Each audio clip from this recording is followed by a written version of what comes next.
Monson's kind of special. He has freaky genes. You know a lot about Tar, she's kind of an it girl. You know a lot about Cyan, she's kind of mysterious. You know a lot about Grayson.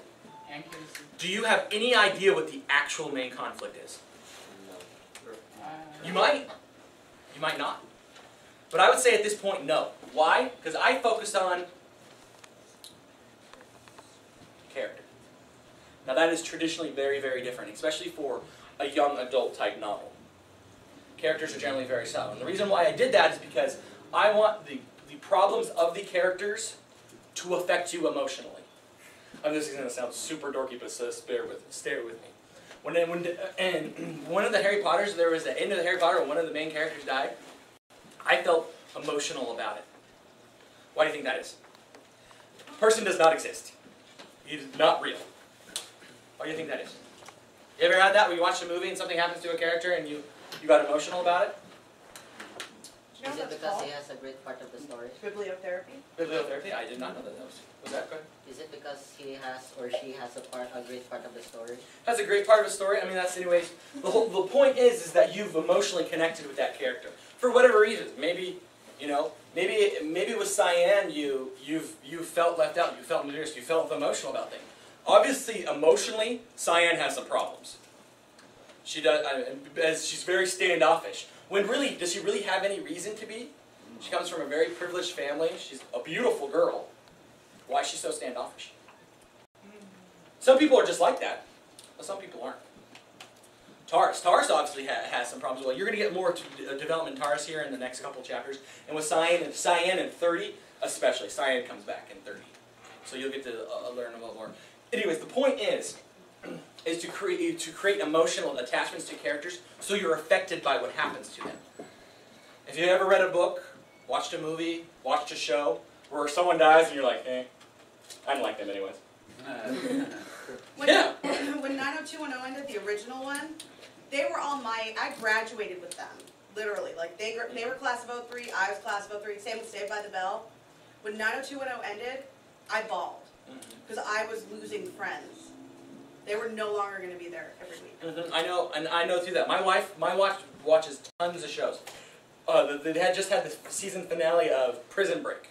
Anybody watch Prison Break? Anybody seen Prison Break before? In Fox. Was that on Fox? I was sleeping because I think I don't know if I had a final the next day, but I was upstairs sleeping. She came in and woke me up to talk to me about it. I don't watch Prison Break, guys. I have no idea what's going on. Woke me up, wanted to talk about it, and so you do. And so the reason why you do that is because you can create emotional attachments to the characters. So in this story, the House of Grey, and I'm kind of going off topic, and I'm going to whip it back here so you guys can ask some more questions here in just a second. The House of Grey, the scope of the story starts out very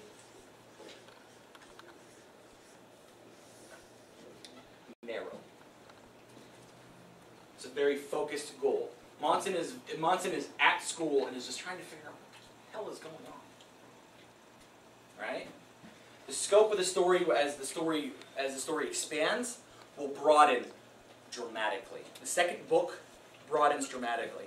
Here's some spoilers for you. The second book does not take place at Corrin. You will not be at Corrin at all. For maybe the first couple chapters. And then you leave. Leave on a jet plane. Right? I thought because the princess thing. Yeah. You know, where do we go to a princess? There's got to be a princess around here somewhere, right? Yeah. So, okay. Questions? I know you guys have more. I have the thing up so I can just throw some at you if you guys don't remember. And this is one I've wondered. How'd you come up with the names of the characters? Oh, that's a great question. A part of it came from the color schemes we talk about.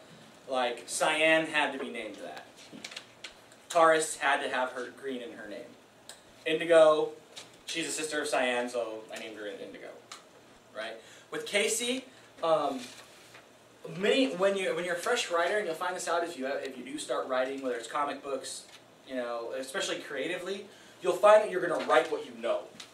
So I had two best friends in high school, and both Casey and Artorias are very loosely based on them. And their names aren't that, but they helped me come up with those names. That's what they wanted to name. And Artorias' name, like, big, gruff, red-headed dude who doesn't like to be called his regular name. Like, obviously, Artorias has some identity crisis. And so he needed a name that can reflect that identity crisis. You know what I'm saying? When you're developing characters in a story, your characters are an accumulation of experience. What did you do this morning? Woke up, showered, did your cool little mohawk thing, grabbed your stuff, and came to school, right? That's an experience. And that's how you would develop your character. Because why? Because we have, in the story, we have characters and plot. The plot is driven by conflict. And conflict is driven by characters. Those characters are experience. Monson goes to school, he fences, he gets beat up, he goes crazy, everyone dies, whatever. Did I answer that question? Sometimes I just start rambling.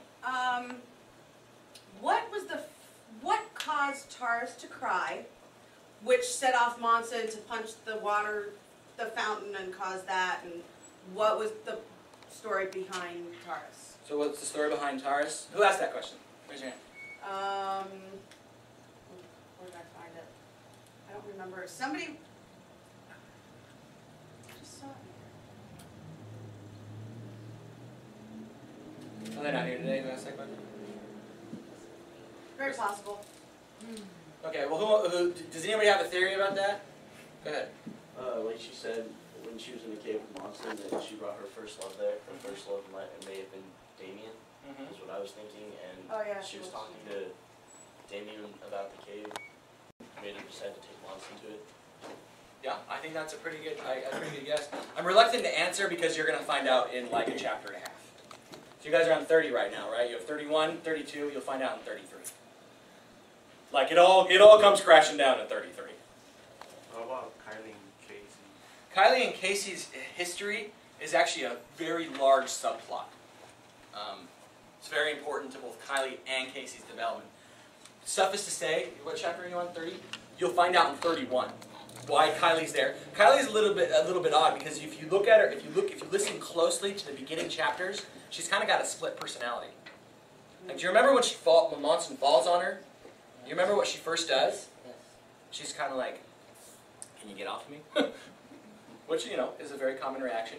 When does she get pissed? After she sees Damien. After she sees everyone looking at her. Which is the center of attention. When everyone's looking at her. Why do you think you do that? Embarrassment. Embarrassing? Maybe. Putting up front. Putting up in front. Maybe she wants to be noticed. Maybe she wants to be noticed. You ever heard the expression that the best way to hide is in plain view? Yeah. Good question.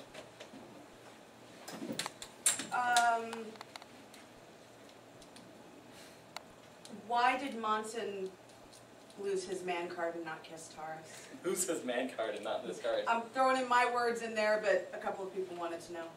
I don't know. Sometimes you get caught up in the moment. You're in high school, you date. Sometimes you kiss someone maybe you shouldn't have. Sometimes you didn't kiss someone maybe you should. You know? That happens. Maybe he escaped. You get caught up in the moment, and Monson, in that particular moment, like, Monson, if you look at the relationship Monson has with Taurus and Cyan, they're two completely different relationships. Can anyone tell me why? They're two completely different people. Oh yeah, they're completely different people. Can you articulate the differences between their relationship? Monson. You can probably understand. Sisterly relationship with Cyan and...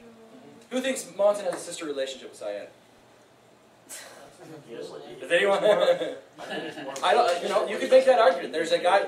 We have a pre-release team that we send the audio through before anyone else gets to see it. There's 2 or 3 people, and they both focus on different things. One of them is a huge Cyan fan. When Monson started dating Taurus, she's almost stopped talking to me. That's how pissed she was at me, right? But another one of them is a guy, and he doesn't really get into the whole relationship aspect of the story. He thinks that Cyan and Monson are brother and sister. He's convinced. DG, on the other hand, does not. Right? So it's all how you interpret relationships. If you look at Monson and Taurus' relationship, Monson is obviously attracted to Taurus. obviously. How could you not be?